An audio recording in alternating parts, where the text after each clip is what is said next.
श्रियकान्ताय कल्याणनिधये निधयेऽर्तिनाम् श्रीवेङ्कटनिवासाय श्रीनिवासाय मङ्गलम्।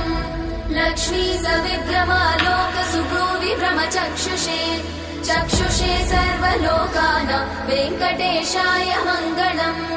श्रीवेङ्कटाद्रिशृङ्गाग्रमङ्गलाभरणाङ्ग्रये मङ्गलानां निवासाय श्रीनिवासाय मङ्गलम्।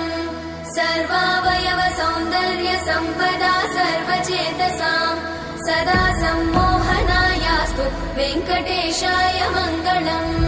नित्याय निरवध्याय सत्यानन्दचिदात्मने सर्वान्तरात्मने श्रीमद् वेङ्कटेशाय मङ्गलम्। स्वतः सर्वविदे सर्वशक्तये सर्वशेषिणे सुलभाय सुशीलाय वेङ्कटेशाय मङ्गलम्।